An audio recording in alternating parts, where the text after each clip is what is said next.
You're watching CHCO-TV's gavel-to-gavel coverage of the February 2024 regular council meeting for the Municipal District of St. Stephen. I'm Florence Mitchell. In today's meeting, Richard Fulton of the world's oldest basketball court will make a presentation to council. Under new business, council will move to adopt a proposed accounts receivable write-off policy. Now let's join council in the Moosehead Room at the Garceland Civic Center in St. Stephen. Let's bring this meeting to order. Welcome everyone to the Municipal District of St. Stephen Council agenda for Wednesday, February 28th, 2024 at 6 p.m. Call to order. We're missing Councilor Rodas and everyone else is here. I'll start with recognition. Before we begin, I would like to respectfully acknowledge that we are gathered today on the ancestral unceded territory of the Passamaquoddy peoples. Start off with mover and seconder for the regular council meeting on February 28th, 2024 be approved. I heard Councilor Eastman and Councilor Heislip. Sorry, others. Any questions on that? All those in favor? Aye. Any opposed? Motion carried. Thank you. Any conflicts of interest this evening? Seeing none. Okay. A mover and seconder for the special council meeting. Proposed resolutions that the minutes of the special council meeting held on January 22nd, 2024 be approved as presented. Councilor Harding, Deputy Mayor Wheaton. Questions? All those in favor? Aye. Any opposed? Motion carried. Thank you. Mover and seconder for the regular council meeting. Let's see, that the minutes of the regular council meeting held on January 31st, 2024 be approved as presented. Councilor Wright, Councilor Heislip. Any questions?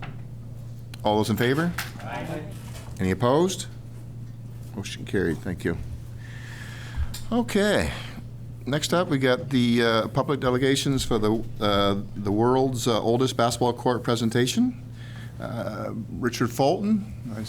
I guess when there's others with you, but you got Rob and Darren is with you as well. Another Darren behind him. How you doing, Darren? The floor is yours, sir. Thank you very much, and thank you for allowing us to make this presentation tonight. The introductions have already been made. Robert Otto is our chair of the board of Canada First Basketball, Inc., and Darren Marshall is our project manager, and I'm Richard Fulton, I'm the president. You have a presentation that we circulated earlier. I'm going to just kind of go through a shortened version of that, and I don't intend to read the slides. I want to talk around the slides. I'm sure you've digested them fully. First, three phases of what I want to do tonight. One is to bring you up to date on where we are with the project. The second thing is to talk about why council and the town should be interested in the project. And thirdly, talk about how we can move forward together, because that's very important to us. So where are we? We have completed phase one capital fundraising. We raised a little over $1.2 million, so that is done. And the founder circle of those contributors is in the second last page of your presentation. Some very good support from New Brunswick primarily based folks. With that money, we have purchased the properties, as you would know, and we proceeded with a number of studies, including the Cambridge 7 development, concept development, part of which you're going to see tonight, some of the videos, and I think many of you have seen that report anyway. If you have not, I'd be happy to provide it to you. So right now we are getting underway with phase two capital fundraising. And no, we're not here to ask the municipal district for capital money. But that program has started, and we need municipal district support in other ways. So that's very important to us to be successful. We have a fundraising team that's led by Floyd Dykeman, who's probably the predominant fundraiser in Atlantic Canada for sure, if not Canada. He's been involved in many, many of these campaigns and meets with us weekly, our fundraising team. So we did meet with the Premier a couple of weeks ago at the court, and of course he did not commit. That's not his, nor did we ask him to, but we're very optimistic about his expressed interest in the project and the value of the project. So we're quite pleased with that. We are meeting with a federal government group in March. Not finally scheduled, but we're expecting that to happen. And we have a private campaign that's well developed and is underway right now. Some asks have been made, and that's in pretty good shape. We are also starting a major local awareness campaign, and what we wanted to do was to talk to council before we did that, so you would be, if you happen to be asked questions, you will have some of the answers at least. Slide 2, Jeff, please. So what you see on the slide is a first-of-its-kind sport experience center in Atlantic Canada, and some of the benefits to that, which we'll talk about in a few minutes. So slide 3, Jeff.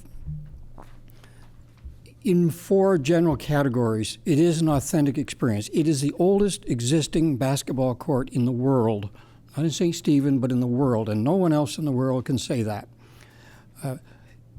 It is a tourism destination, and we're anticipating 23,000 in excess of tourists to come to this facility. And if you just look at that, you see where the demographics are. The eastern U.S. is a hotbed of basketball activity for sure. Also some cruise ship opportunities. The legacy impact, this is going to save an important historic facility within our town, downtown. And what's very, very important to us is the youth activation. And we'll talk about that again in a few minutes. So the next slide, Jeff, please. So why should council be interested? First of all, it is going to be an economic development engine for not only St. Stephen, but for Charlotte County and the whole province of New Brunswick. We have included, and you'll see some of those that I don't intend to go through in detail tonight, but numbers created by a consultant, Gardner Pinfold, in terms of payback. But just think about where that might come from, in addition to attendance and so on. There are opportunities for events, and I know some of you were at the NBIAA event on the weekend. I heard you were cheering. I think half of Charlotte County was there. That is the primarily high school interscholastic Final 12 playoffs. And Charlotte County was well represented, including a win by the high school girls and the Fundy boys, which was very wonderful. Just so you know, we've extended an invitation to both of those groups to come to the court for a court tour. When the details of that happen, we'll invite you folks as well to participate in that in any way you want. Not a formal affair, but an opportunity to say thank you and acknowledge their win. And they've got some other things that they're working on as well by themselves. But when that happens, the details, we'll let you know. Other events that are possible. As you probably know, the Maritime Women's Basketball League is coming to St. Stephen in late April. And there are 4 New Brunswick teams and I believe 2, maybe 3 Nova Scotia teams. The New Brunswick teams are coming here to relaunch that. And they're coming because of the basketball court. And the trophy is going to be named after the basketball court. And we're going to have some interaction with that group as well. But that is another example of how people will come to St. Stephen for this opportunity. You already know that we have a celebrity golf tournament at the Archie. We're having the 3rd annual. That brings basketball celebrities here. And this year we want to move much more of that to St. Stephen. As you know, it's been in St. Andrews and we'll be golfing in St. Andrews, or those who can will be. But we want to bring more of that to St. Stephen. And we'll be talking to you about that shortly. We also have, as part of that, an amateur basketball coach training camp that we're working on that will bring potentially basketball coaches from all across New Brunswick and wider perhaps to come here, and the celebrities will play a part in that as well. So an extra opportunity. And that will be no charge to those folks, of course. So we have possibility of 3-on-3 tournaments that we're working on, hopefully getting one kicked off this year, but to have an annual event, which could be nationwide, acknowledging St. Stephen as the oldest basketball court in the world, perhaps finals here. Those are the kinds of things that can happen. Also, you may know that we have a understanding with Canada Basketball to bring one node of the Canadian Basketball Hall of Fame to our facility. And that in itself comes with potential for gala events, the induction ceremonies, and that sort of thing. So that opportunity can come to St. Stephen. There are jobs associated with direct jobs with the facility and indirect jobs with all of the other spin-offs in terms of restaurants and hotels, which we think will happen, among other things. And hopefully we'll bring new businesses because of the 12-month facility. It'll really add to the four-season ability. And one of the local hotels is booked solid for the Maritime Women League, which has never happened before to them. So it's proof of what can happen. That's in April. And I've already mentioned the tourism opportunity of 23,000, in excess of 23,000 people coming here. And if you saw in the earlier slide, if they spend one more night here, think of the potential spin-offs. And that's really important from a tourism perspective, and that was one of the messages we sent with the Premier of tourism. And they will be, in our opinion, significantly new tourists who may never have come or even heard of New Brunswick, but who are basketball nuts, who will come here because of that. And once they're here, that can be a springboard. We need to promote the other opportunities for tourism in New Brunswick, and they will carry on into New Brunswick, and we think that's really important. Why else should the council and town be invited? Well, one of the primary objectives is to activate youth in the community, youth and youth at risk. And we understood very early that we are not experts in youth programming. So we have partnered with Anglophone South School District. We've partnered with the Charlotte County Boys and Girls Club. We've had communication with PALS St. John. We've had communication with the YMCA and others because they know how to program youth activities and youth at risk opportunities. We want to be a focal point for that in partnership with them. And just as one example, imagine a celebrity basketball player, current or former, coming to St. Stephen and coming to other locations in New Brunswick to deliver a motivational speech to the youth. And if you follow professional basketball, you know many of those players were youth at risk themselves. And basketball saved them, and many of them have foundations that are giving back to youth. That doesn't mean every youth in St. Stephen becomes an NBA player, but imagine the impact of players that they recognize coming here and telling them their life story and how if they turn to, they can make success of themselves. So, Jeff, if you could just flash through the next couple of slides. 6 million plus in Canada fans. And this is some of the payback.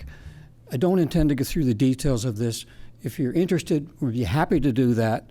Just carry it on, Jeff, for a couple more. But we wanted to show you that there's significant economic benefit. And this was extremely important to the province of New Brunswick. And we gave to them a return on investment of the project. So we've asked them for money, no question about that, $6 million, because it's an $18 million project. And we showed them how it is not just an expense, it comes with a payback. One more, Jeff, please. So what are we really here for other than to update you? I just want to embrace the possibilities. And first, a thank you to facilitating, through the Conservative Court, the purchase of the building. That was important to us.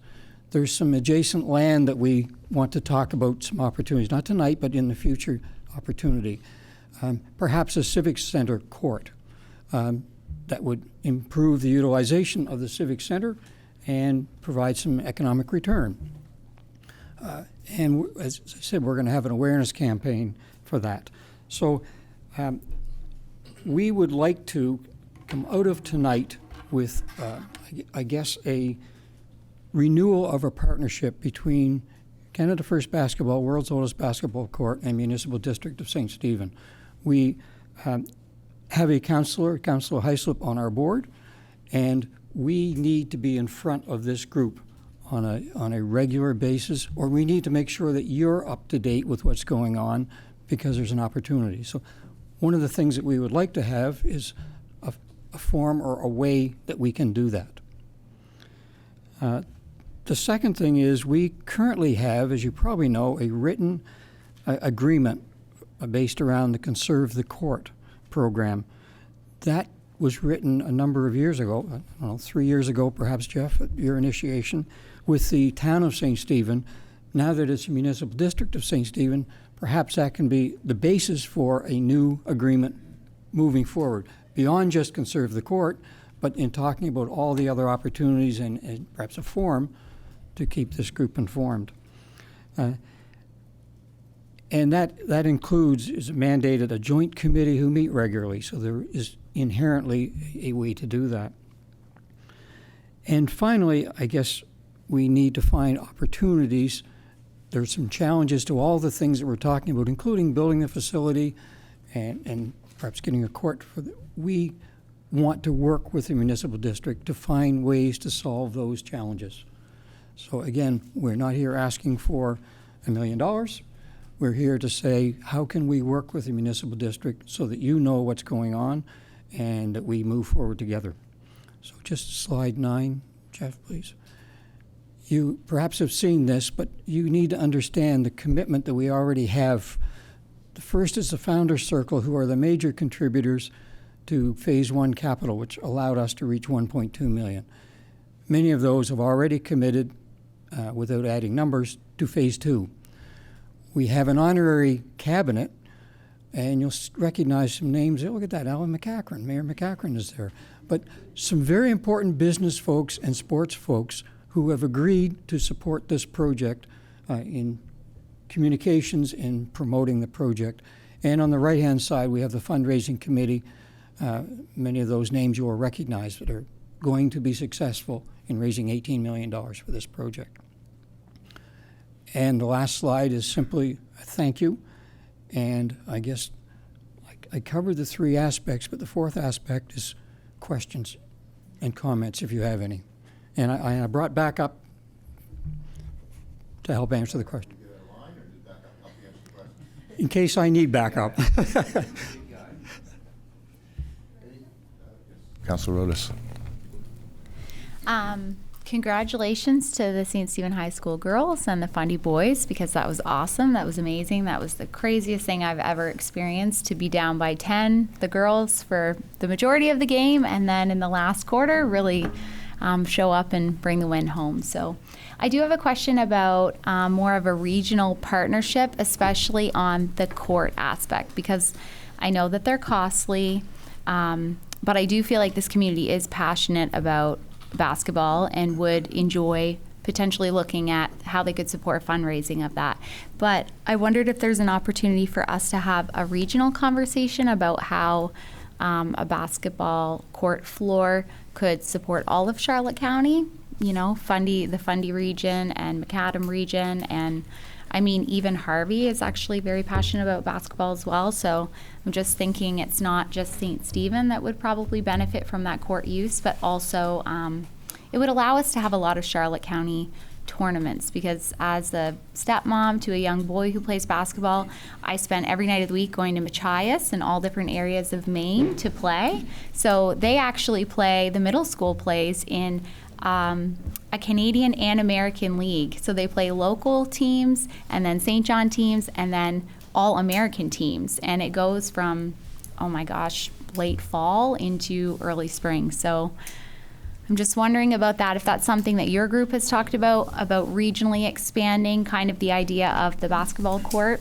project and what can come with it. I guess a couple things. First of all, this is not a St. Stephen project. It happens to be in St. Stephen. This is a regional, is a provincial, and it's a national project. And we need to promote it as that for the very reasons you say. First of all, we need support, but we believe, and not everyone in the country knows, that basketball was invented by a Canadian. So we need to work with that. In terms of regional, we think it's important to have a regional committee established to work on the kinds of things that you're talking about. Not just a floor, but how do we get the whole community engaged? And I don't mean engaged to open your wallet, I mean engaged to participate in the project, to benefit from it. And again, the very reason why, first of all, we participated in the NBIA tournament on the weekend. We had a booth there with videos and with handouts and so on, and we had a tremendous amount of interest from the people who was there, and they were primarily, well, they were from all over the province actually for that. So if we had a local committee who was working on those kinds of things with us, that would be tremendous. Consider yourself signed. Thank you. Yep, Councillor Greenlaw. Yeah, you forgot Campbell and Graham and Ann for passion for basketball. Can't let them out of it. Anyway, Richard, could you go a little bit over the founders and some of the backgrounds of some of the people that have donated funds, just so we can understand, who some of them are and why they're back in the project? I can do that. And remember, phase one fundraising campaign, that's what you're referring to, correct? It was started and run before we even owned the building. We simply had an idea, and we didn't have enough money. In fact, we didn't have any money to buy a building. And that campaign was started to allow us to do that. So the people who contributed saw the vision that we had and said, we want to be a part of this. They were largely New Brunswick or New Brunswick roots donors. And if you look at the list, we have all three of the Irving families who have contributed. And two of those three have been here to see the court after their donation because they wanted to see it and wanted to make sure that we spent their money as they asked us to do, which we did. Tom Liston is a Toronto businessman, a basketball nut, frankly, has a home in St. Andrews. He and his family made a very significant contribution to the project because they love basketball and they believe in the community. We have had foundation, the McCain families have contributed to the project. Robert Quartermain Arena, same Robert Quartermain, from living in British Columbia area, but roots in St. Stephen, has contributed significantly. Fran McHugh, Marion Kelly Shotbolt, those would be names that you would recognize. Some of the local foundations, Sir James Dunn, Red Leaf Foundation, T.R. Meehan Family Foundation, have all contributed because they believe in the area. And that's, the board of directors is in it for one reason, because we believe in the community and we believe it's good for the community. That's why we're in this project, and that's why we're working on it. Two others, one other in particular I need to mention, is Frank McKenna, who did a tremendous video for us. It's on my stick, and I would love to show you that video, but he just, his words were, when I saw this project, I was gobsmacked, his words. And he supported it financially and got TD Bank to support it financially. So now that we have the buildings and we have the vision that you saw with the Cambridge 7, people are going to be much easier to understand what the project is going to be physically and what it can be from an economic and a youth engagement perspective. Did I answer your question, sir? Though, even though they donated money, not just, they donated money, they also have the connections and a lot of other things involved and working with it. Like, for example, Tom Liston, like he's actively working with your group, and he's got a lot of good connections in Toronto, obviously. And so that's a lot of benefits, not just writing checks, but it's important to know. Councillor Heislip. I got a question, or probably a comment. The question may come out of maybe for you or Jeff.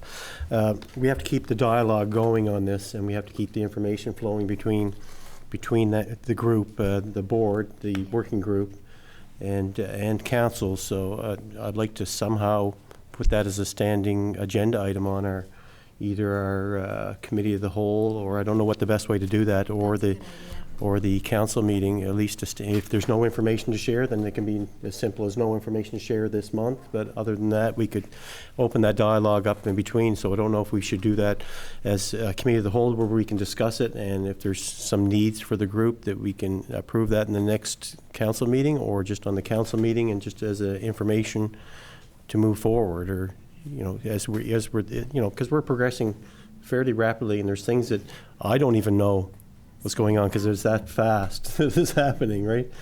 Because usually it's on a whim from somebody on the working group saying, hey, we can set up at the MBIAA, and that kind of went pretty quickly, and or this, 4 days, or the Maritime Basketball Association, you know, all of a sudden it comes to, it happens pretty fast. So I want to keep that dialogue open and the information flowing between the groups, which we haven't really done, or haven't done well really yet. And I don't think it's a fault of anybody, but just the way the project is going. So I don't know what the best way to do that would be, and I'm looking for suggestions between, oh no, it'll come through me. But If you're for willing them- to work, like to give the update. But I mean, is it appropriate to do it at the committee of the whole, Jeff? Or at the council meeting itself, or at the regular council meeting?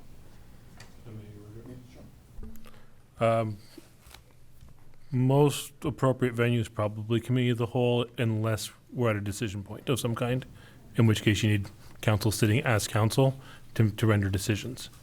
But if it's just updates, and as you know, we do direction to staff sometimes, that would be more appropriate at committee of the whole. Okay, that's what I was figuring, because then we can discuss it, and then if there is something that we need to bring back to the regular council meeting, we can do it formally. Yeah, sounds good. Yeah, I mean, if you had an item, you just present it to, you know, just send it into the clerk and add to the agenda. Yeah. Councilor Rodas?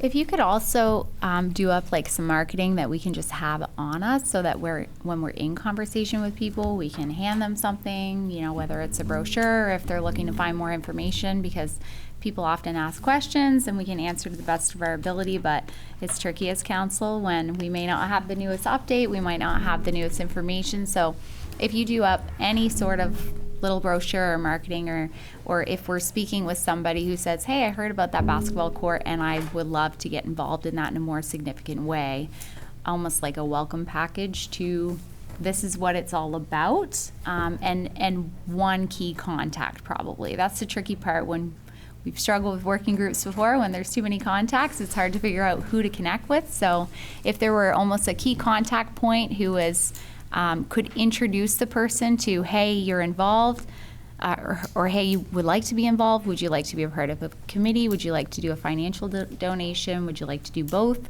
Are you more interested in organizing tournaments or supporting kids, or just to find out what their focus points may be?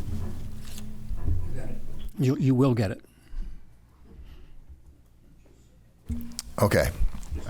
Sure, Councilor Hutch. And just kind of building on that, I think that maybe this would be appropriate for the committee of the whole, but we should discuss probably, they have a website, so maybe we should be linking that from the town website. Yeah. So maybe we could discuss that in the committee of the whole. Maybe it's more appropriate there, but just a heads up. Okay. We all good? Any further comments? Okay. You're still yours, Richard. Go ahead. Things I did mention was a rejuvenation, I guess, of the relationship, perhaps through the Conserve the Court program. Would council be open to us proceeding down that path as well? And I'm not, I guess it sounds like we're getting 2 or 3 paths. Perfect. Let's have 20 paths open, not to cross over, but there's some specific things that maybe are appropriate under that organization. Oh, my light's on. Yeah, Deputy Mayor. Well, this is not really relevant to all this, but remember when you mentioned basketball now seems to be bigger. Like, I mean, I've been around, my kids played basketball, and it was quite big then, and it just seemed to die down. But in the last few years, well, since COVID, They brought it into the elementary schools as well. When I was teaching there, we didn't have basketball. The kids played hockey, but they didn't play basketball. So the last few weeks I've spent, my grandchildren are now in grade 6, I've spent many days in the gym. They had provincials as well, so there's a big hype. So I think even this should be introduced to the younger generation, because like the gym was full. I mean, kids used to play when they were little and you'd only get a few people there, but now the gym was full and everybody was excited. They moved on to the high school. One of the benefits of basketball is it's relatively, in fact, very inexpensive to get engaged in it. A pair of sneakers, and a basketball and a net. And that's really it. And the beauty of the sport is that low cost, and it can therefore appeal to a wide demographics. And the demographics are very broad, as you can, if you follow basketball, it is becoming broader and broader, and that's really important. Another point I wanted to bring out, that when I first got on council and you talk about tourism, we used to talk about tourism in St. Stephen. Since the amalgamation, now we have a group and we're talking tourism in southwest New Brunswick. How are you going to bring them to southwest New Brunswick? I mean, even if they spend a day in St. Stephen, a day in St. Andrews, right? Because really, truthfully, just coming to St. Stephen, they're not going to spend a week here, right? So the court would certainly bring them, you know, for a day or an extra day. So it would be good for tourism as well. And we accept the responsibility of promoting other tourism venues, obviously in St. Stephen, but also in the area and in New Brunswick. We have to do that as a springboard. Councilor Cornish? Richard, just a question, I may have missed it, but can you give us basically the timeline of when you're going to start, when it's going to be finished, just roughly where you think this stands now? Now, I know you're in fundraising now, but you must have a vision of where and when you want to start this project. We have a vision, not a firm schedule. In my opinion, we're probably in the order of 4 years from doors opening. We have money to raise, and that can take anywhere from a year to who knows how long, but we're anticipating a year to 18 months. And then we have detailed design, we have conceptual designs with layouts and so on, but they are just concepts.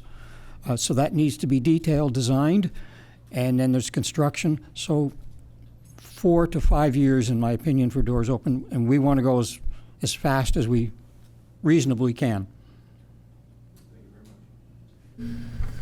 So something came to me when you were talking. I'm going to take the floor for a minute here. 'Cause, when you're talking about the students, and we are a border community, so maybe we should venture across that border as well. And Calais High School, Bailey, because we've played a lot of ball with those folks over the years. And you may have already thought that, but I didn't hear it mentioned. Was there someone over here? Yeah, Councilor Harding. Thank you, Worship. Richard, I've known you for a long time, and what I'm going to say is this sounds like it's going to be a really big project, okay? We got to have a hotel, Richard. You have a lot of inns. Maybe somewhere in your inns you can find somebody who wants to build a hotel in this town. Because for 31 years I worked on the international border, and not very many times did anyone ever say, oh yeah, I'm coming into St. Stephen. So you got to change that, and you got to have a hotel. So with all your inns and all your knowledge, and like I say, I've known you for a long time, maybe, just maybe we could get something going, could we? Okay. All right, okay. Councilor Rodas. I also was just thinking, just based on Deputy Mayor's point about sharing things within the Southwest region, trying to draw people together. Maybe if the committee is formed and you're looking at purchasing a court, maybe the court that is purchased is able to work in different areas. Because I know that in other smaller communities, like I can think of Blacks Harbor and the hockey games down there, I'm not sure, I don't know what's involved in this, and maybe it's absolutely crazy, but if it were something that could be shared amongst different communities so that Fundy High School could potentially, or sorry, Blacks Harbor could potentially host it, or the arena in St. Andrews could potentially host it, and we could move tournaments around, it could be a really cool shared thing that we split the cost on as well, as far as fundraising. So just a thought.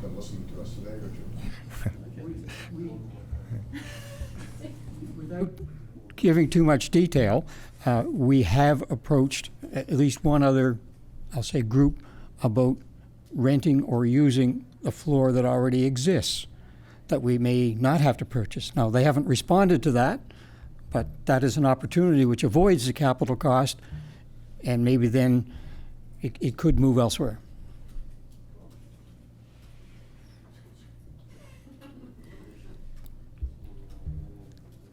Councillor Heislip?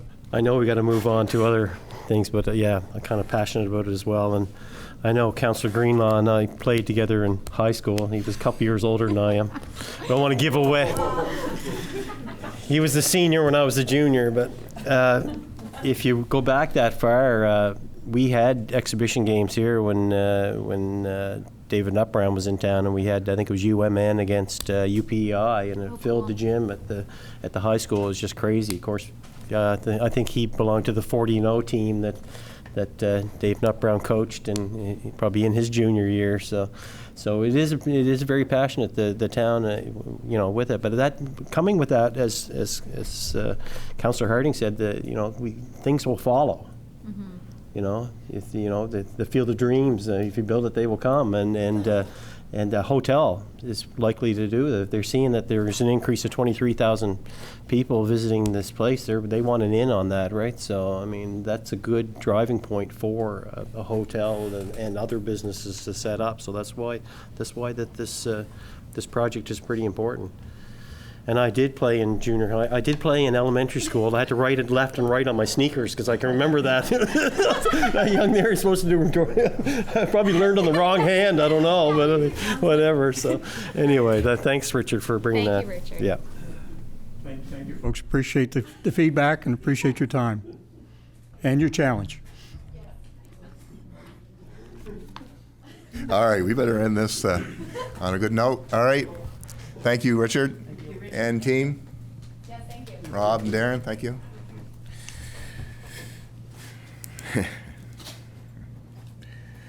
All right.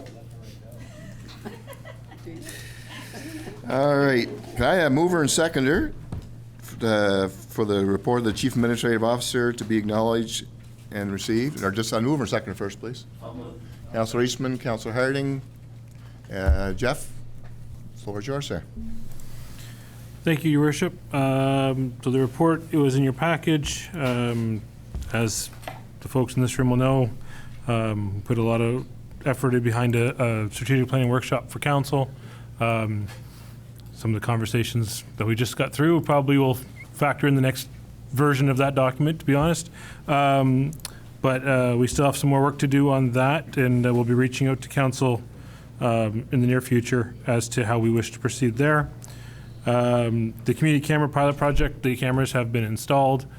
We're still waiting on training and for them to go active on our end as far as that goes.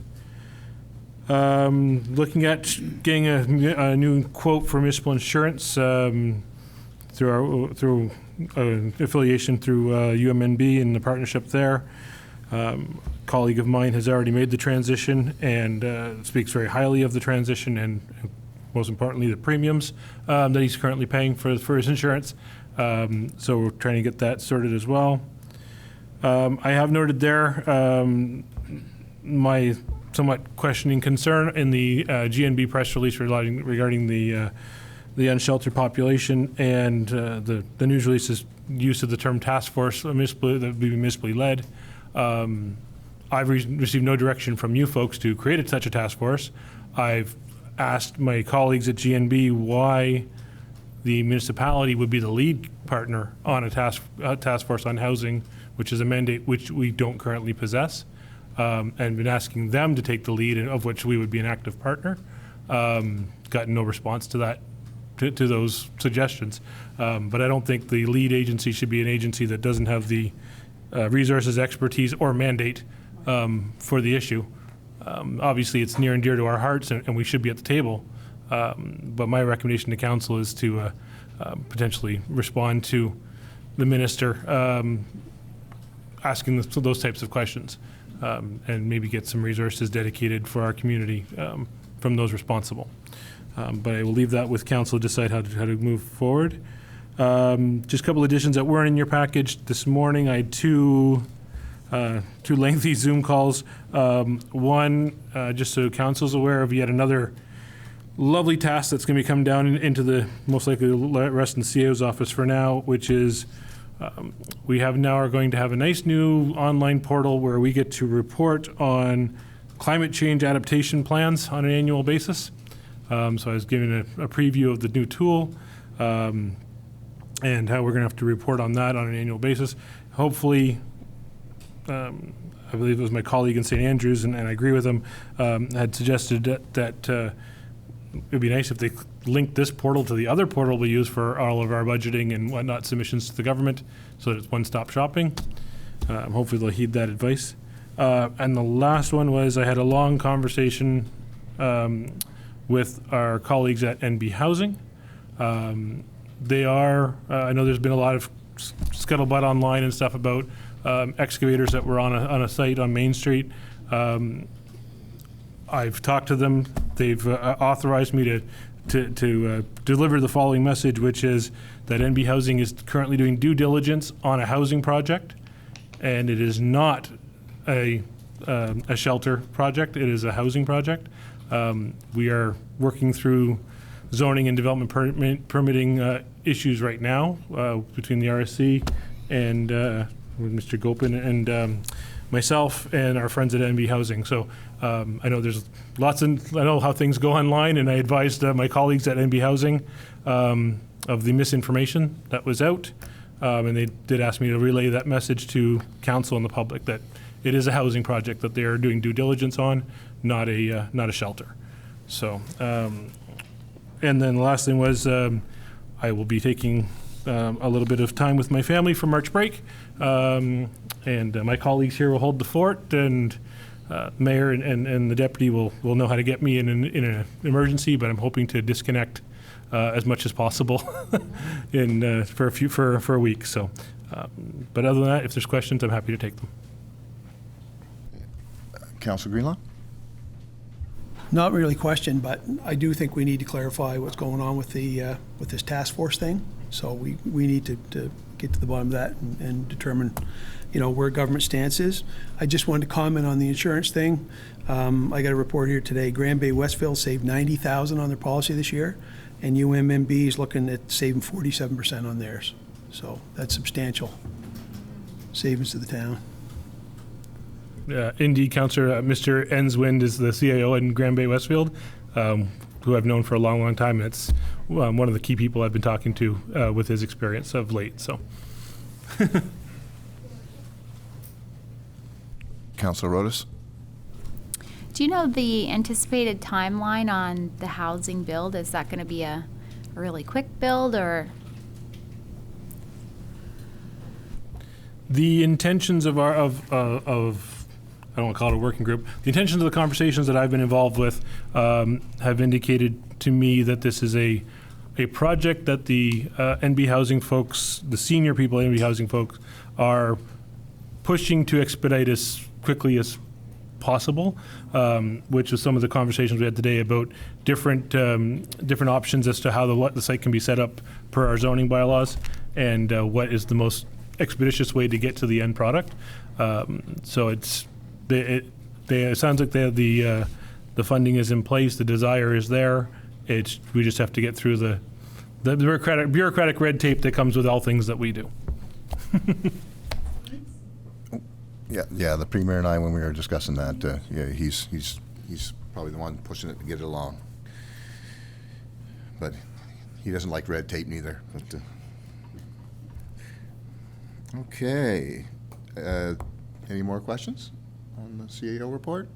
I already had a mover and seconder. No more questions. All those in favor? Aye. Any opposed? Report received. Thank you. Okay, so next up we got public comments. Any comments or questions from the public regarding anything on the agenda? Mr. Mayor, thank you. David Whittingham, I live in St. Stephen, Ward 2. I was reading through the reports that are attached to the agenda, and the fire chief's deputy CEOs mentions some of the activities being the Community Safety and Wellbeing Committee and also the Minimum Property Standards Committee. I was wondering if he or a councillor that's associated with those committees could elaborate on what they've been doing, particularly with the Safety Committee, and regarding the property standards. How far along are we that there would be something being presented to council? Is any staff ready to answer that question, or as much as you can? Sean? With the Minimum Property Standards Committee has had one meeting. We're going to come back to committee and committee of the whole and report on what that one meeting entailed. So we're not very far into that. The Community and Wellbeing Committee is meeting more or less twice monthly, and right now they're looking at trying to prioritize what it is they want to be doing, and as well updating their terms of reference. I know that was one of the things that Melanie reported back to me. I wasn't present at the last meeting, so I'm just going by what I saw and was reported. I don't know, maybe you can elaborate a little more on that. You were at the last meeting. Yeah. Two different categories in there. Yeah, so yeah, I mean, you're calling it what it's not called yet. The Community Safety Committee is not the well-being, but we'd like to get that name changed. It's been suggested by the province, I believe, actually. Yeah, we're still at early stages. Everyone's kind of got their feet under them now. They set their three top priorities, and we're going to implement them at next meeting. And so it finally started taking off. So, I mean, there's lots of... So that will be announced to the next committee of the whole, or how will the residents know about what the committee is doing? Council doesn't even know yet, because that committee hasn't reported to council yet with that, and that's coming right up. So as a standing committee, the safety committee is a standing committee of council. Will it have regular reports to council that will be available? I mean, they will whenever they feel they want to present it. Yeah, that's right. Councilor Otis. The top priority for the committee was communication and education. So I'll just add that, because that's a tricky conversation to find the best platform that can work for most of the community. And we also recognize there's different people of different ages with different abilities. So, I mean, with any type of community committee, there also needs to be buy-in from citizens as well in order to share the message of something. So I want you to know that the communication piece is actually the trickiest part that we had to figure out how to overcome.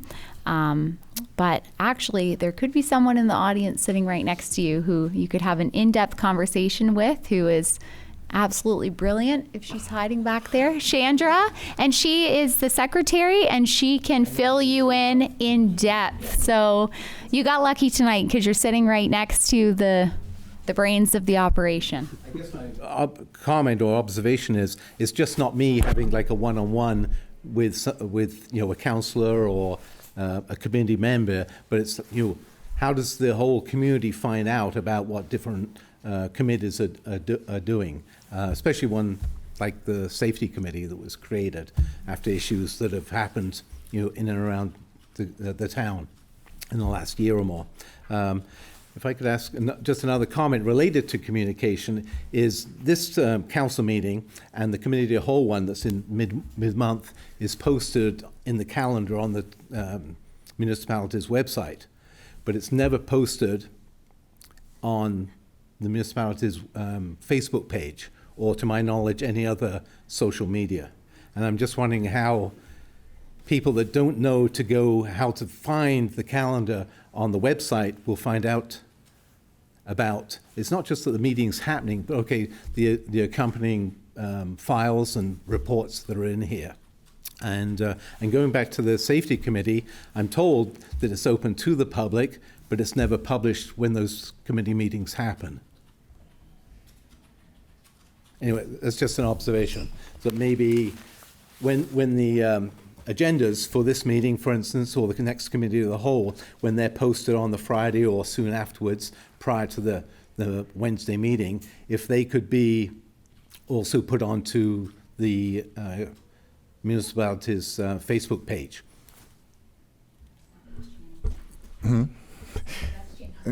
So, yeah, points taken. We'll discuss that with the community. Just keep in mind that is a community-led committee. It's not a council committee. It's community-led. So, again, they'll present. Standing committee of council.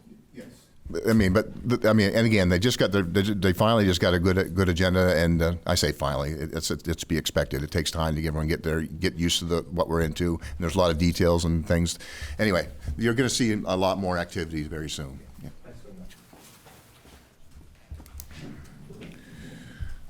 much. Okay. Chandra, sure. Yeah, Chandra Best from Ward 3 in Leverville. So this is my first time standing at council and addressing you, so I hope that I won't break the rules. I wanted to touch on 3 things, if that's okay. So I kind of went with the briefest to the one that might take me a little bit longer to work through, but nevertheless, they're all going to be short. So the first thing I wanted to touch on were the council reports, and I think that this fellow here touched on them as well.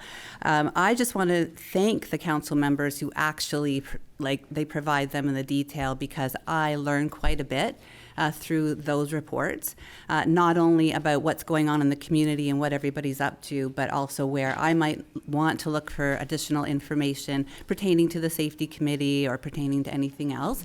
So I do find them quite helpful, so I do appreciate those. Moving on to the next item is the treasurer's report.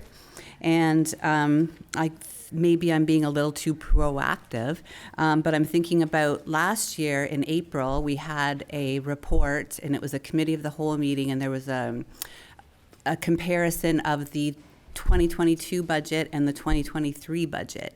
And I probably wasn't at that meeting because I was still new to the area, so I just know that I looked at it later. But I'm thinking that maybe that report will be coming again in April. And I know for myself, I would be really interested to see, instead of the budget for 2023, to see the actuals for 2023 in comparison to the budget for 2024. And then it would be really great to actually see any material differences highlighted, so that I would be able to look at it, or anybody could look at it and see why the changes. Because I think things have changed dramatically, and I think that for 2024, it'll be really important for residents to understand why there were big changes, why there might have been new money allocated, money taken away, whatever, grants are changed, all of that. So I feel like that would be really helpful, so it's just a comment well in advance. The other thing is that I wanted to talk about was under new business, which is the accounts receivable write-off policy. And that kind of goes in conjunction with a mention in the treasurer's report about the utility collection procedure, which is still in draft, I think. At one point, there was a plan to implement that in January, but that hasn't happened yet, and I understand there's a ton of complexities that go along with that.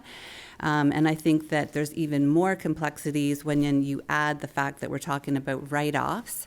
And the complexities have to do with budget, have to do with our residents, and it really has a lot to do with the people who will be impacted if their debt is written off, and especially if it goes to collections and that type of thing. So in looking at those documents together, and especially the one that's on the agenda for today, I had a couple of, maybe they're questions or maybe they're just comments, and I'm not expecting really an answer today, but I just want to flag them as concerns that I would have what if it was me who would be subjected to both of these policies. And so the first one has to do with any kind of association, or should there be linkages in the policy related to the Act provincially. So to say that any collections agency was a licensed agency that was licensed under the Act. The Act is called the Collection and Debt Settlement Services Act. And personally, I feel that that would really beef up the policy, and it would make sure that, I think it would help to make sure residents are protected. I'm not an expert on the Act. I just think that it's there for a reason, that maybe that should be referenced. I also wonder about the sort of so around the collections agency, I did wonder how that would happen and if some kind of an RFS would be required. One meeting we said that it was said that our receivables went up by $200,000 over 3 years. So I don't know what that looks like in terms of people or what that workload is, but is an RFS something that would have to be established with an RFP with one collection agency, or is it just willy-nilly, we just pick collections agencies as we see fit? So to me, that's a bit of a concern too, especially around protection of information and protection of privacy for individuals. And then that brings me just to my third sort of double-edged concern, which has to do with protection of privacy and also on the fairness front. I'm not sure if fair is the right word, maybe it's equitable. So on the one, what would be page 4 of the policy, it talks about giving a report to council for approval, and council would write off all the details of the report, but anyways, write off whatever the agreed thresholds are. So my first concern was, oh my gosh, is council going to have a list of names and the amounts that are owing and all of that? Maybe that's not anything that anyone needs to worry about, but I feel like it should be explicitly documented that protection of privacy and names, people would be anonymous, that type of thing. I know I would be very concerned if I was on that report. And then the other thing I'm not sure about is around the equitable or fairness side of things, is if some debt is going to be collected by a collection agency, then those people have the potential of having their credit rating affected, because it could then, that's what they do, they can affect your credit rating. And then some people won't. So then how does anyone, if you don't send it to collections, then are those people's credit ratings affected as well? And if they're not, then how do you make sure that there's a balance and a fairness across the board for everyone? So respectfully, I submit those concerns, and thank you for listening. Thank you. Okay. All righty. That's it. All right.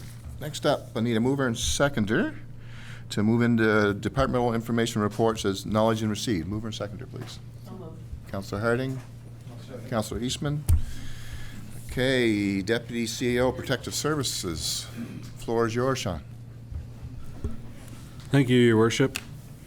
This, as far as fire and protective services go, this report is reflective of January 1 through February 21st. We had 39 alarms, which I would say is the new norm as far as volumes go. Nothing particular in there that I would care to talk about unless you had questions as far as the responses go. From my notes. Councillor Greenlaw's got a question. Yeah, just on the fuel spill, was that us? Was it like a heavy equipment? Was it a contractor? I see a fuel spill in it. here. Just at a gas station, just a little bit of minor, but it was a fuel spill. Yeah, so as far as the rest of it goes, I guess highlights, we did have, and I have to let you know, we did have an emergency demolition that we undertook after a fire on Pleasant Street. So that has been cleaned up, and those funds will be recovered as per norm. So you can note that in the minutes.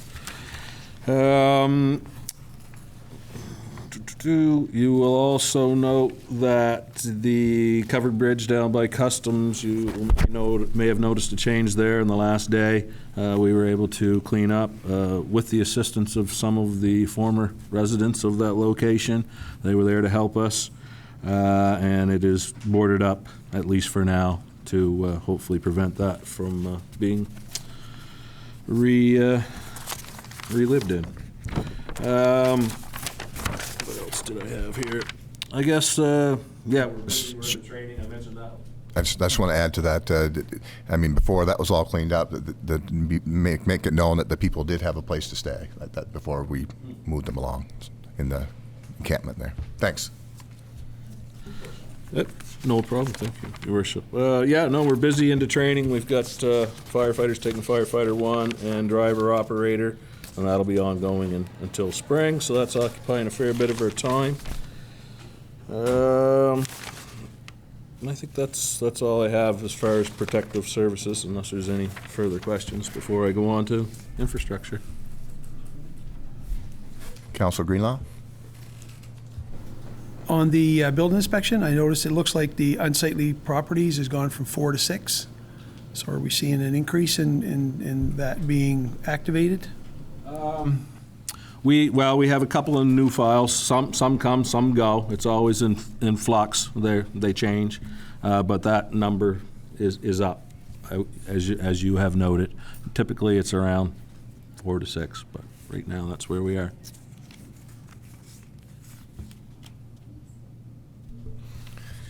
Okay, thanks. So, Councilor Harding. Thank you, Your Worship. I'm confused, and please help me here. When I emailed yesterday about the mess that was down at the Don Sweeney Apartments, you wrote back and said that, number one, it would be a cost, it would be a budget thing, but number two, you basically led me to believe that these people had more rights than anyone else. Now, did they have squatters' rights? Is that why you were questioning the fact that I wanted them to be moved? So yeah, anyone that's on any of our public property have human rights, yes, and we have to follow that. That's why, they took up residence there for so long until we have an option for them to stay. So yes. Yeah. An option. I had an option when Neighborhood Works decided that they would take over or whatever. That just happened. Okay. Yeah, but officially, yes. I'm sure. Councilor Rodas, go ahead. I do want to make a note of something, though, that I've recognized about Neighborhood Works just recently in community, speaking with them as community partners in my own employment, is now that it's changed from a drop-in center where there weren't any beds to only a 20-bed shelter, they actually have to turn people away if those 20 beds are filled.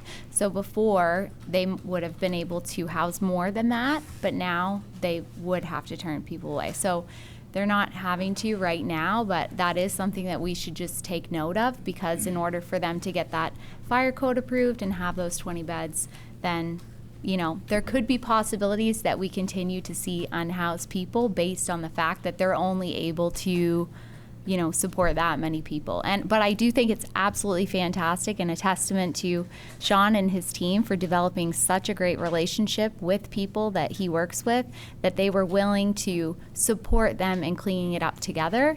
I'm not sure what the phrase is, nothing without us. There's a certain phrase in this industry. I can't think of it right now, but nothing with us without us or something. Anyway, but it's really great. It's just a testament to the fact that Sean's done a really great job at building that relationship, and that's exactly what we want, right? We want people to come together. Okay, thank you. Yeah, I just want to emphasize it was officially, after the Premier came here, they had a lot of red tape you had to go through, like the fire alarm system and stuff. That was just last week that got official. That's why you saw movement on the downtown. And the budget top, that was a whole other part of that, though. That was future stuff you talked about doing there, right? So not that part. You mentioned the budget there. Yeah. There were two separate things. Okay, let's move on to infrastructure. All right. Again, this report would be reflective of January, the month of January. So you see the normal stuff that Mr. Beach gives me as far as their activities. Still patching holes and clearing trees. Hopefully we don't have more trees to add to it in the morning, but so far so good. Still haven't had to spread really any sand. It's been a salt winter. The weather has played a big part in that. We haven't had a lot of storms where we got snowpack, and typically when you get snowpack, you have to sand it. But so we've been fortunate in that regards, and the salt consumption is not really that much above what it would have been this time last year, despite not using sand. Again, that's a reflection of the type of winter that we've had. So who knows what will happen at the end of the season or next year, but fingers crossed, it keeps working. March, you can't count March out, that's right. We have been doing a lot of work on the meter reading and billing procedure, and that's kind of coming to a head this week as far as meter readings have to start again next week. So we're trying to implement a bunch of changes and fixes that we've been working on for the last number of weeks, and Melanie has been working very, very diligently with Tim's staff and my utility staff and software providers and town suite people to try and make this all work. So we're hoping to see some improvements in that. I think that's the highlights of what I had to talk about as far as infrastructure. Councillor Greenlaw? On number 5, meter versus no meter analysis, is that where you're adding meters to the municipal buildings that didn't have them before? Water meter? What I'm doing, and this is kind of going on in the background, and I haven't gotten tremendously far with it yet. We're looking at the concept of whether we even meter our water on a residential basis. There are other similar sized communities that do not. Some do, some don't. So as a result of the work I've been doing, the question came to mind, well, does this even make sense? So I haven't got too far down the path yet, but that's a path that I'm on as a result of what we're trying to do here. So I'll have more for that as it becomes available. Okay. Thank you, Sean. Councillor Otis. It was nothing about us without us, just to clarify that last statement. And the other thing was, are you able to do a comparison too on the cost savings of sand and salt, like for the past few years for us too? Because I am curious to see, I don't remember what last winter was like, but I'm just wondering, are we actually saving a significant amount of money due to the fact that we're just getting a lot of rain this year and we're not getting a lot of snow? Significant enough to maybe buy some new assets in terms of vehicles or? Well, the winter's not over yet, so I'll just throw that caveat out there. As far as salt, we're using the same amount of salt, so that cost is the same. We already bought the sand. The sand is there, but it might still be there next year, so there could be some savings in is how much sand we have to put up for next winter. Where we're hoping there will be some savings is cleaning up the sand that we didn't put out. So I will say that we will still have to sweep the streets. If you look at the streets now, you might think we sanded in some places, as I've mentioned before, and as the snow melts and the seasons change, stuff ends up in the streets that will still need to be swept. But I am very hopeful that instead of it taking, the amount of time that it normally takes, that we can reduce that. And if so, that should be a fairly significant savings. But it'll be a time savings more than a financial savings. Possibly. So, just my opinion, though, on this. I think there's extra costs that we're incurring because of this weather we're having, because I'm seeing it on our streets now. These freeze thaws we're having are wreaking havoc on us, so don't forget those extra little costs. Nothing's free. I'm sorry. I'm just being real. Just being real. Just didn't want you to get all excited and think you're going to buy a new dump truck or something. Okay, so next up, Southwest Service Commission MD Planning Report. Alex. So at the time of the report, there was 4 building permits that were reviewed for zoning compliance and referred to the building inspector for issuance. Total value just being over $230,000 there. 4 subdivision applications were approved in the this calendar year, with 7 new building lots added to the municipal district. There's been 6 zoning confirmation letters, 1 variance, and 1 document proof for registration at the land registry office. As well, in general, we provided council with a potential work plan timeline for creating the comprehensive municipal plan. And that would relate with all the associated bylaws that come along with the municipal plan. And that'd be for the full, the whole municipal district, so a new zoning bylaw and so on. We also provide council with possible strategic initiatives related to your planning and development for the years in this year, 2024, and 2025. So those items, I think, were part of your discussion in the strategic session you had. As well, interdepartmental, working with municipal district bylaw enforcement. We assisted with 2 zoning violations that were in the former town site, so the former urban area of St. Stephen. And one of those appears to be resolved. Another one is looking to be resolved, so that's very good news. And that concludes my report. Thank you.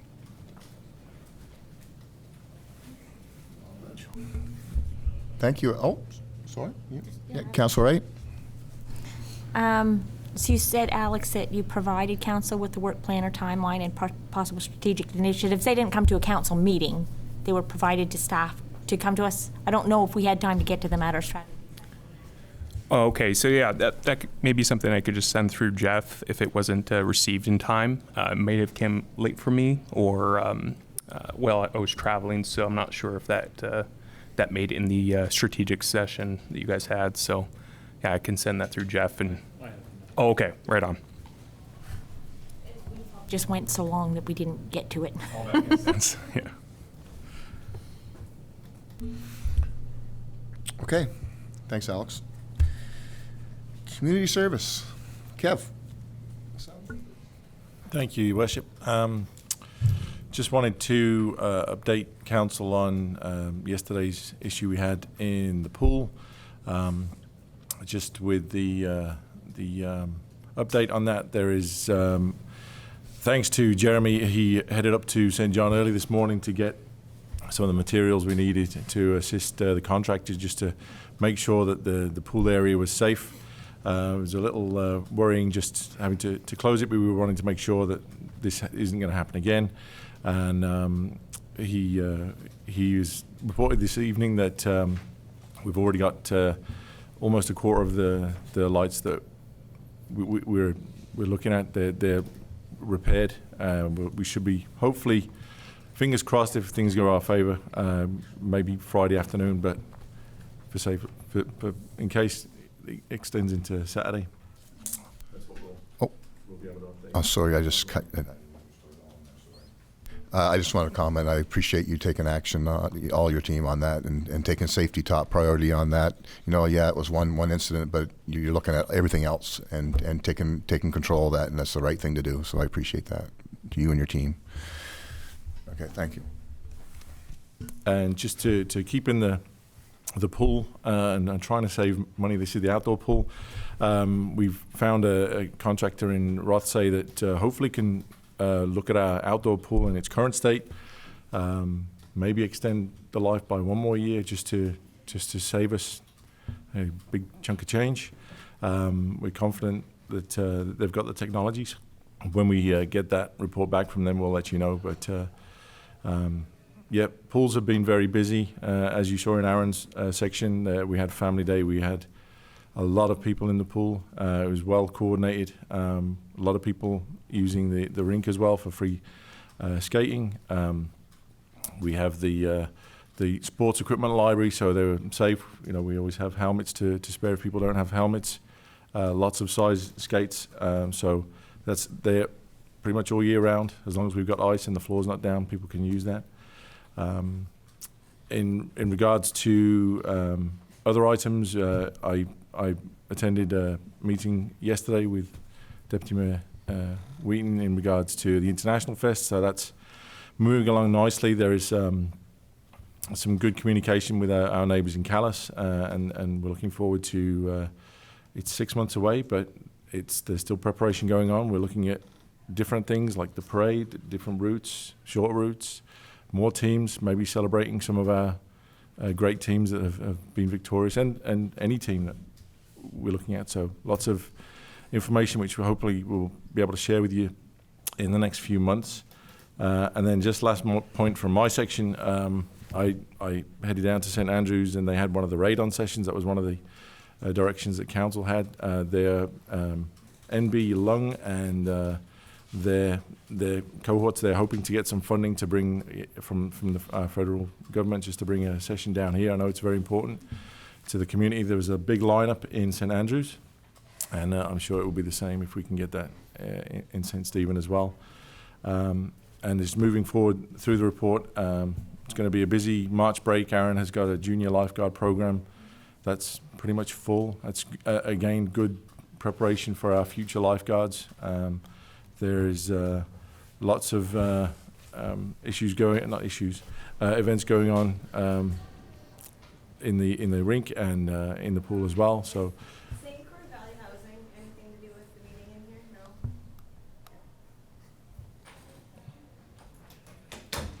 And just to continue, there's obviously the playoffs coming up for the Irishmen. We've got the Day of Champions.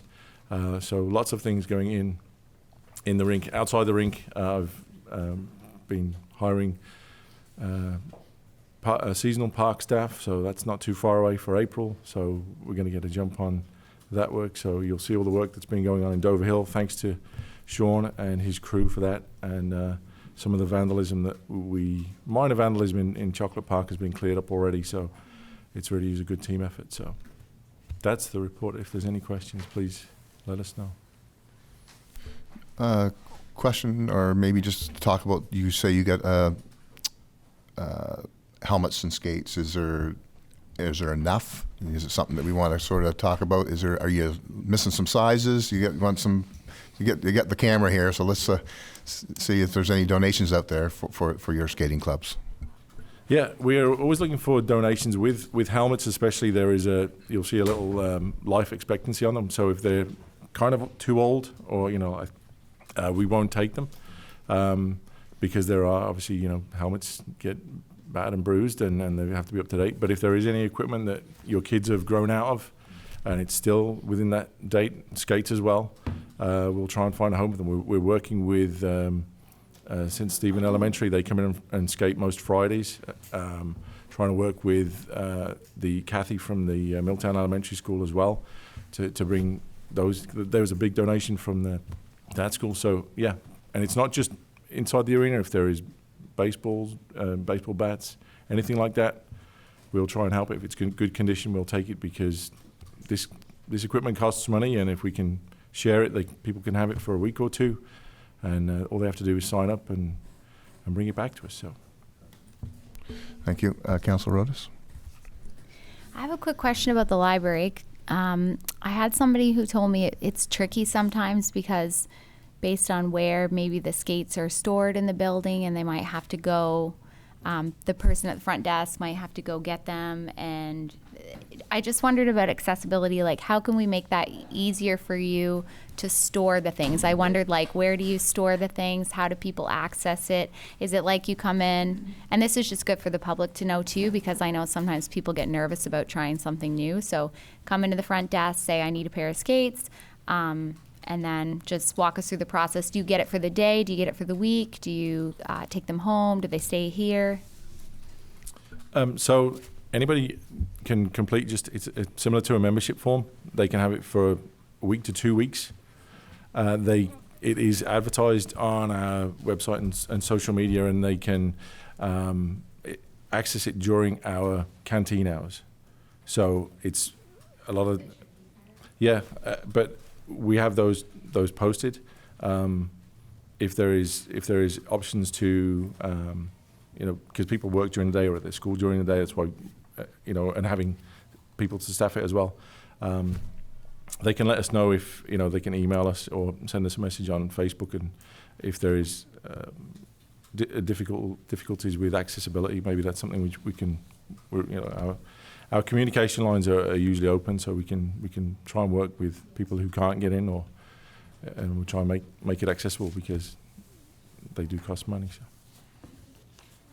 So. Okay, thanks, Kev. Councillor Harding. Thank you, Your Worship. First, I want to say thank you for attending that information clinic on the radon kits, because I brought it up last month. Thank you very much. And another thing, this don't happen very often, but every time I drive downtown, I want to congratulate Councillor Heislip on that bulletin board that we have. That is absolutely the greatest thing I think that we have right now. And yes, it was you that started that, because you said that you saw it in St. Andrews and that you wanted one. So anyway, thank you, Kev. Councillor Wright. Kev, under the aquatics part, it says the first round of the in-house made active schools aquatics programming was created. Was that something literally created out of the staffing here at St. Stephen, a program? I believe so. I can get some more information from Aaron, and I can share that with council. Just one more question on that, the active schools. I see when I'm walking here and in here on the track, I see the elementary school kids in here skating. So is that the same thing with the swimming? They actually come here as part of their school program? Yep, and that's. I think we got some funding from the province as well. So we appreciate their funding. Aaron has been very proactive on this and the autism and the Special Olympics. And they probably get frustrated when they see Aaron's name pop up, because he's firing grant applications all the time. But I'll certainly pass on more information to you once I get that from Aaron. It's great to see that kind of innovation and community engagement coming out of this staff. So congrats to you and your team. Yes, Councillor Heislip. Yeah, a couple of things. One thing was brought to my attention earlier on today was the damage over at the oldest basketball court. Is that said that there's going to be a contractor on site on February 21st? Has that been done? I'm just thinking about the storm that's coming this evening too, right? And yeah, they were on site. The contractor is looking that it won't be just a temporary fix. It will be more of a permanent solution. We hoped it would survive, and Sean's crew did a great job, but there is certainly room for getting a bit more coverage on that roof, just to ensure the safety of the floor. So that hasn't been done yet. Is that through insurance, or was that okay? That's what I thought. The other thing is the skate program is fantastic. I think that's well warranted, but can we kind of up that to other sports as we move on to the summer months? I'm just thinking, because I play pickleball. I know. After I figured out left and right, I started playing pickleball. Anyway, I play down at St. Andrews on Sundays, and they actually have pickleball rackets you can take out at the library just to try it out, because they are fairly expensive. And if you just want to try it, you don't want to buy a $100 or $200 racket. And they must have got some funding through something to do that. So it might be an interesting idea, and and some people actually turn theirs in after too, because if you get an addict, you have 3 or 4 paddles, or some people have 5 or 10. And I haven't got there yet, but anyway. So the first part, that yes, we do have other sports. Like I said, we do have some baseball equipment here. It's not a lot, so we are still looking for more. The second update on the pickleball, I was in discussion through email with Chris from the Pickleball Association, and we discussed the Funding Community Foundation, which is open to municipalities and non-profits, which the Pickleball Association could go for. So it's up to $5,000. That would be a great option for Chris to do. And I know she's a snowbird, so she might not be around.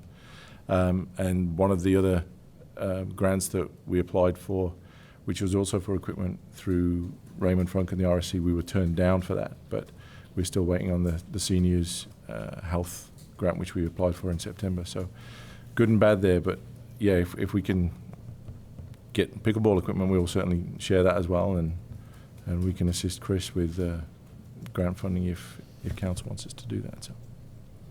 Just as a clarification, she has to apply for that FCM, the Fundy Community?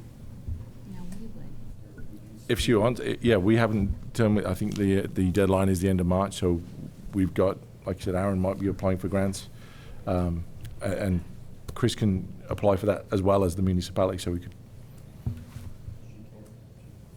She can. She can, because the association is a non-profit, so.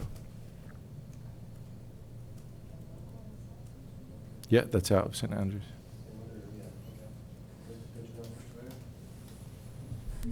Councillor Cornish?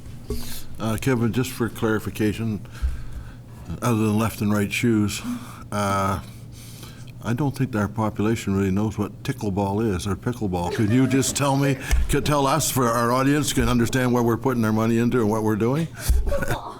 Can I defer that to Councillor Hysup? He's a player. It's one of the fastest growing sports actually in North America. So it involves about the size of a badminton court. It's pretty well the same lines. Solid racket, wiffle ball. Tournaments all over the place. I mean, you're looking at 200 or 300 people attending some of these tournaments. And old people. Not old people. It's for young, and actually it's for all ages. But I mean, and it's really it's good for seniors because you can play it as a senior as well too. And so it's really picking up. I think St. John has over 900 members. Moncton has over 1,000, and Brighton has probably 900 to 1,500. We have about 30 or 40 here, and I play in Eastport. They have about 98 on theirs for a small community, and they're playing 7 nights a week. Whereabouts do you play at around here in ours?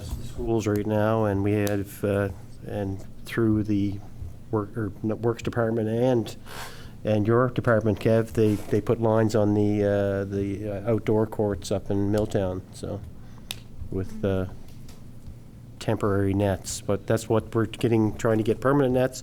St. George has put 9 brand new courts in, over $100,000 invested in that, and they're going to have some dividends. They're going to have a couple of big tournaments this summer, so it brings people in. People actually look for that. I've played against people from all across the states on the courts in St. George. Well, thank you for that help. I hope our citizens now understand what it's about. Thank you, Kevin, for putting it over to our left and right-handed man here. Thank you. Okay. Just one question. I don't want to talk too much more about it, but is it mostly indoor, and is that how that usually goes for pickleball, or is it just a mix?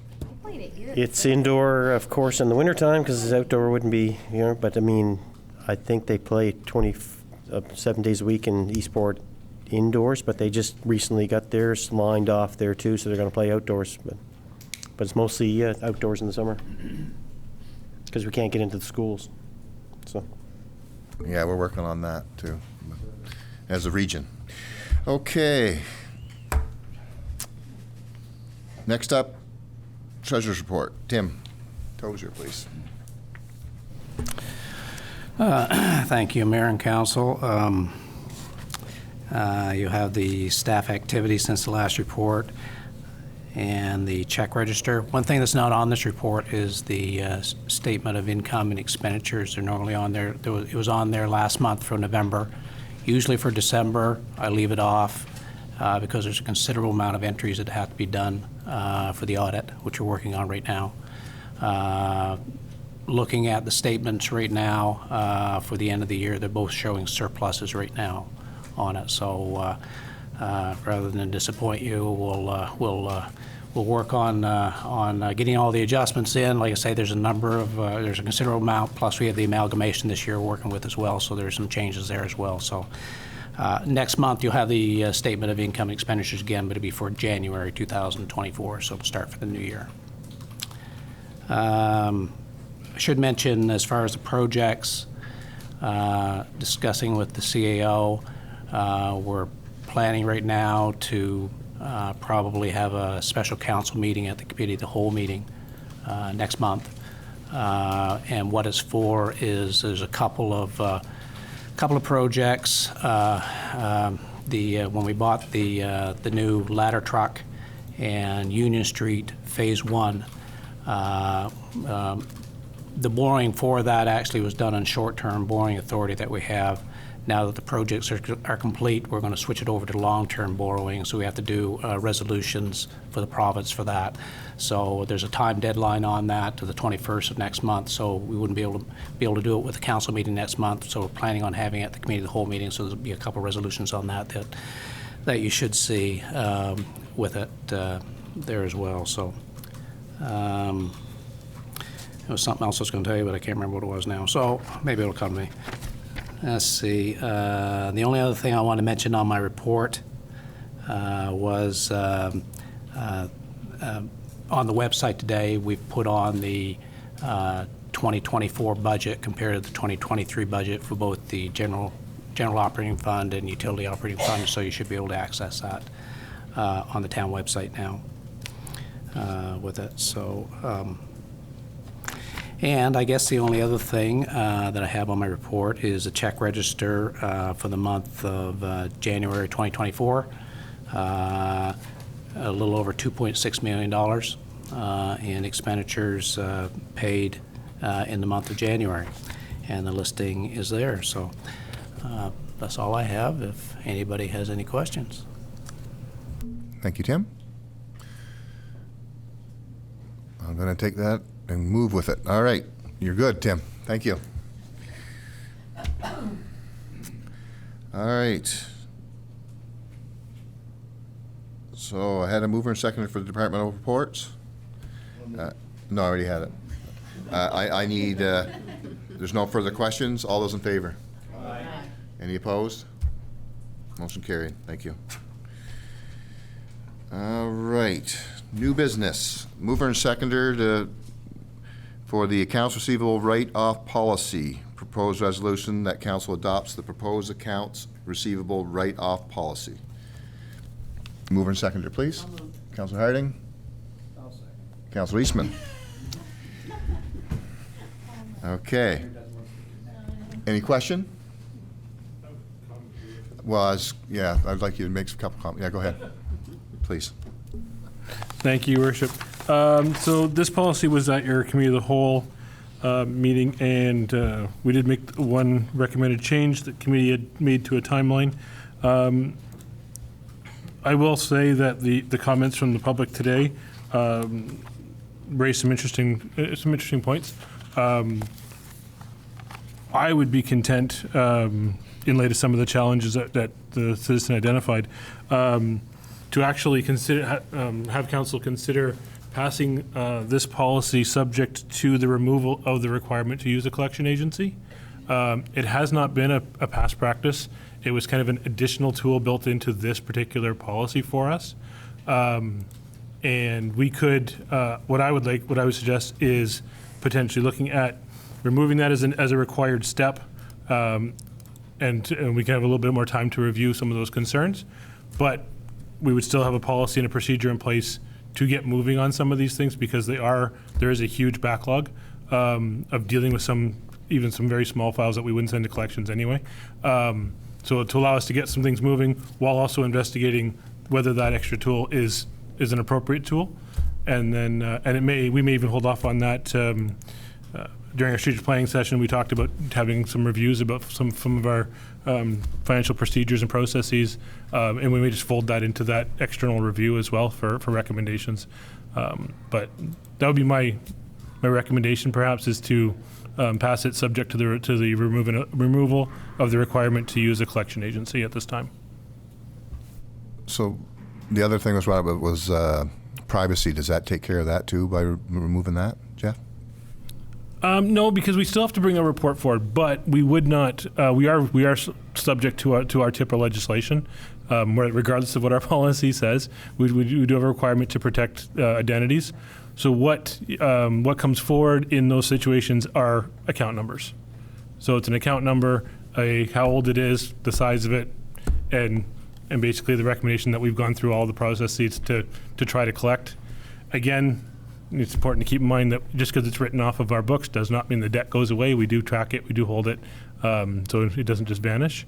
But yeah, we're always subject to that as far as protecting of third-party stuff. But it is a necessary component for council to, as the executive board, to do those levels of write-offs. Okay, so you want us to approve it as is or with an amended removal? How would you like me to word that now? That's subject to council's preference. I would be 100% supportive of an amendment with the amendment to remove the requirement for collection agency at this time. Can I have a nod? Yeah, okay, I got enough nods there, okay. All right, any more questions? Yeah, all right, so the council adopts the proposed accounts receivables write-off policy as amended. Okay? Okay, any further questions? Should I have another mover and seconder, actually, now that we changed that, or? No? Once the mover and seconder considered it a friendly amendment, you don't need to redo it. Friendly? All right. All those in favor? Aye. Any opposed? Motion carried. Thank you. Thank you. Thank you. All right. Okay, I need a mover and seconder to accept all the councilor reports. So moved. Councilor Lysak? Councilor Rodas? Any questions? Seeing none. All those in favor? Aye. Any opposed? Seeing none. Motion carried. Can I make a comment on those? Yes, go ahead. Okay, I just wanted to comment on the coldest night of the year, which took place at the same time as the basketball game, which you couldn't see. But anyway, they were extremely successful, and I really would like to thank the committee and Neighborhood Work for organizing it. It's a fantastic event. Well, okay, thank you. So now that you brought that up, I attended the basketball game, and thank you for attending the coldest night of the year. As everyone saw and heard tonight about that basketball game, it was an amazing feat. It was great leadership out there. It was so watching that game, and I'm sitting there with seniors that Don Walker coached, and I don't even want to dare say, but it's over 35 years ago. We're sitting there watching that game, so we had lots of good chats throughout that. But the determination and the workmanship to get where they go, and that great coaching. The big highlight of the moment for me was I don't want to mention kids' names, but when the leader of the pack out there, she came out there and she just went, "Calm down, everybody, calm down." And then that was in that last quarter, and man, what it really pulled together. And the crowd, literally, I got to see all the St. Stephen crowd because there was no room for me to sit when I come in. But so I got to watch the crowd plus the game both, and it was amazing. There's a lot of sea of green there, and I think we did a lot of out cheering. And anyways, great event, and kudos to all involved, and it was well deserved. Okay. Next thing I need is a mover and seconder to move into close. Councilor Rodas. Councilor Wright. Oh. I'd just like to confirm that everybody got my email before this council meeting. For this council meeting? When did you send the email? And A few days ago. A couple days ago. I don't know. No, I'm Logan Binney anyway. Most of you probably know of me. Oh, yeah. I sent a group email to everybody. Yeah. Okay. Is that going to be on the next meeting's agenda? We'll see. Okay. I had a mover and seconder, Councilor Rodas, and who's the other one? Sorry. Councilor Wright. Pursuant to the Section 68, Bracket 1, the Local Governments Act, council move to a closed session for the proposed purpose of discussing a potential litigation matter and a financial matter. Okay, all those in favor? Aye. Opposed? Motion carried. We are now into closed.